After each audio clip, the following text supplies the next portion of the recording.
Welcome to the Essence of Homeschooling podcast, brought to you by the umbrella school, Stateros Academy. We empower and equip you to cultivate the authentic homeschool lifestyle, where freedom and relationships rule. This summer, we're launching an exclusive course on creating the perfect high school transcript. Learn step-by-step how to craft a professional, comprehensive transcript that highlights your students' achievements. Don't miss out on this essential guide to ensure your homeschooler stands out. Go to today's show notes to join our email list and be the first to know when the course is coming. Transform your students' future today. Hey friend, we're so glad that you're here today. And Stacy and I are getting into homeschool high school transcripts. It's that time of year where we're closing out the school year and you need to really think about what are you going to do with all of these records and the information that your student just finished for the year, and you want to handle it right. And you know you need to get the transcript done, but it's really intimidating. So we're going to go through some of the ins and outs of homeschool high school transcripts so that you can have a better understanding of what they are and why they're important, and then some really important do's and don'ts of transcripts. What are transcripts? The single most important document that your student is going to walk away from their homeschool career with. It provides all of the information about your homeschool, and it provides all of the information for all of the coursework that they completed in high school, which shows the caliber of the education that they've received and a record of their achievements, accomplishments, and their hard work. A high school transcript is an official record of a student's academic achievements and coursework during their high school years. It's a critical document used by colleges, universities, employers that they use to evaluate your students' academic performance and readiness for further education or work. We're going to help you understand more about why these are important, how they work, and the do's and don'ts that you definitely want to keep in mind while making your students' homeschool high school transcript. One thing to keep in mind as homeschoolers is that the parent issues the transcript. And so when your student is applying to colleges, you want to create a document that will put them on equal footing with the public and private school students that are also applying to the colleges. One thing that homeschoolers lack when we're applying to colleges is a school profile that shows the depth and the breadth of the courses that your student has taken. We also lack class rank.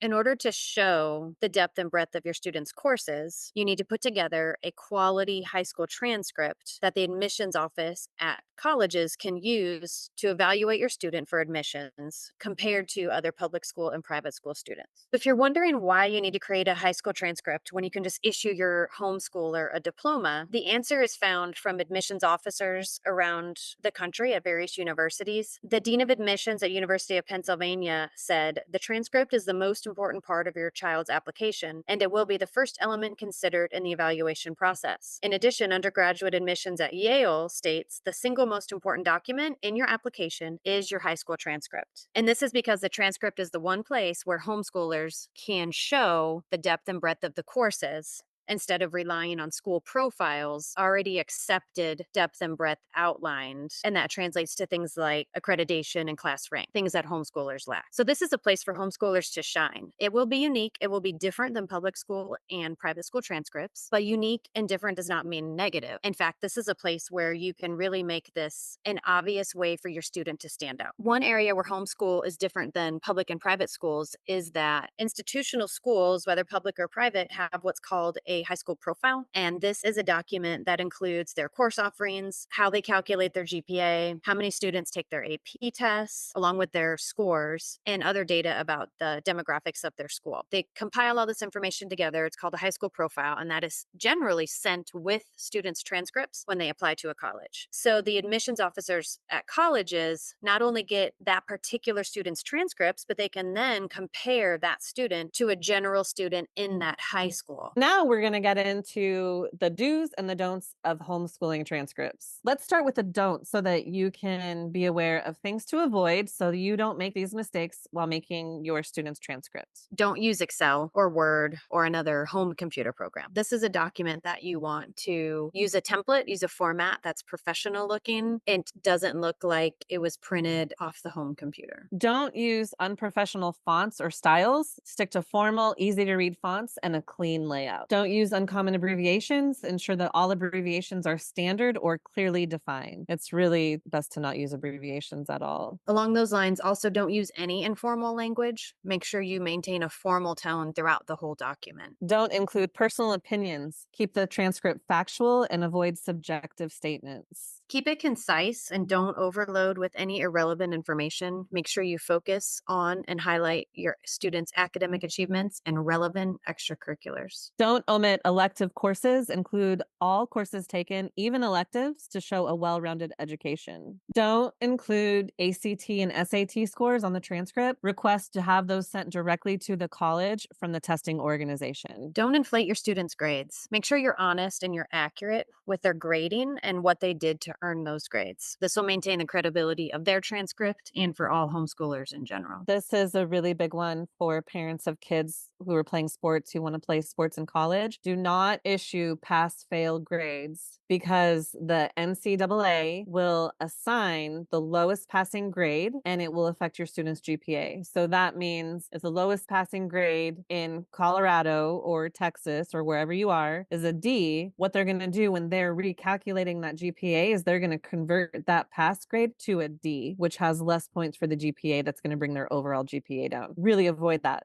if your kid is going to try to play college sports. Don't forget to proofread multiple times, possibly have somebody else proofread it for you as well. You don't want to submit a homeschool high school transcript to a college with typos and errors. Don't get it notarized. There's no need to do that anymore like there used to be back when homeschooling was first becoming legal. Don't forget to include your information as a supervisor of instruction and contact information so they can contact you directly should they have any questions about any of the content or the coursework. Make sure that is clear on the transcript so they have no doubt about how to get more information should they need it. Don't forget to sign and date it as well. Make sure you include your signature, graduation date to authenticate your student's transcript. Don't delay in creating your student's transcript. Start compiling information early and update it regularly to ensure it's accurate and that it's complete. As years go by and years blend together and you might forget things you did before, keep it front and center of your mind to make sure that you are providing all the accurate information and so that you don't get overwhelmed, because it can be very overwhelming if you've procrastinated to try to put together a transcript. Are you struggling with creating the perfect high school transcript for your student? Let us help you. With our official transcript service, you get a professionally crafted transcript that highlights your students' achievements and ensures they shine in college applications, job applications, or scholarships. Save time and stress and let us help you professionally showcase your homeschooler's hard work. Visit theumbrellaschool.com to get started and make your student's future bright with a transcript that stands out.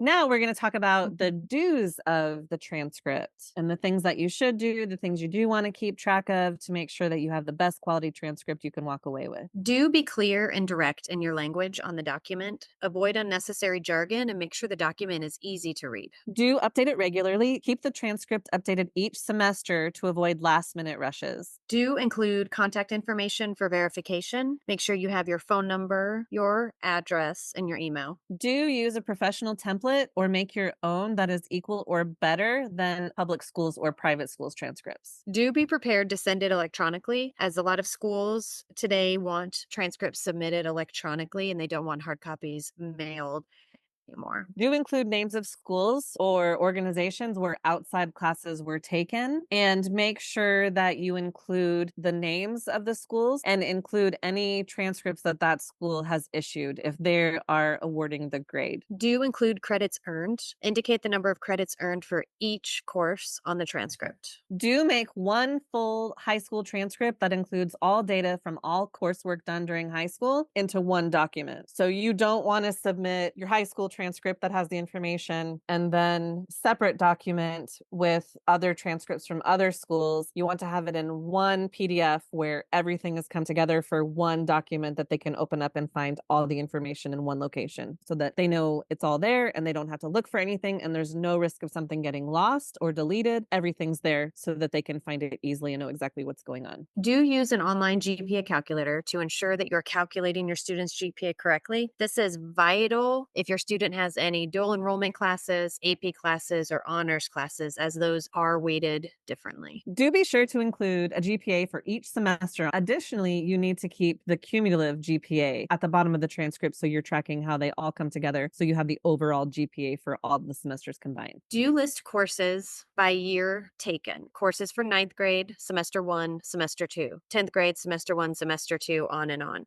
Don't list them in the subject format, as that makes it harder to read. Do include a grading scale and a graduation date. Do have multiple people proofread it for you. This is an important document for your student's education, and you'll want to have multiple sets of eyes on it before you put your signature on it and certify that it is the final record of their high school years. Last of all, do check our end of the year record keeping podcast to know what records to keep on file for your high schooler. At the beginning of the podcast, we go over basic information that everybody should be doing regardless of the age or grade level of your student. But at the end of it, Stacy gets into some very good details and gives awesome tips about what to keep for your high schooler. And these are all records that you want to keep on hand should anybody ever challenge you on the validity of the transcript that you're issuing. These are things that you want to have well documented should you ever need to prove it to help your student have the next advancement. You want to be able to provide that. So be sure to check out that podcast. A lot of homeschool parents frequently worry that their kids will have a disadvantage in the college admissions process when compared to students coming from public schools and private schools. We feel like our transcript isn't good enough. Maybe our schooling wasn't the same. There's a lot of negative feelings that go along with writing your student's transcript and graduating your homeschooler, but it doesn't have to be this way. With the right tools and the right transcript, homeschool students can craft a transcript that is amazing, accurately reflects all the wonderful things that they've done over their 4 years of high school, all the extra learning, all the outside activities, and you can craft a transcript that will make your child stand out to college admissions officers, and it will make them want to learn more about your child's education, why they were homeschooled, how they were homeschooled. So you can use this as a positive tool to make your child stand out in a way that having a traditional public or private school transcript would not. If you have homeschooled your student throughout high school, maybe throughout elementary, middle school, and high school, you know the work that your student has put in, the effort that you have put in to teach your student, and you know very well that they have earned those grades, and you are so excited to show off what they have done, and their high school transcript is a place to do that. At the end of writing the high school transcript, you can feel a sense of excitement for them, for their future, for yourself, for the education that you've given your student, and for the relationship that you've hopefully grown throughout the years of them being able to be at home with you. And look at this document as a celebration for your student, a celebration for you, and a celebration for your family. Thank you for joining us on today's episode. We hope that you enjoyed the conversation and found it insightful. Be sure to check out today's show notes for all applicable links and additional resources. If you liked what you heard, please subscribe, rate, and review our podcast. Your support helps us continue to bring you great content. Until next time, happy homeschooling.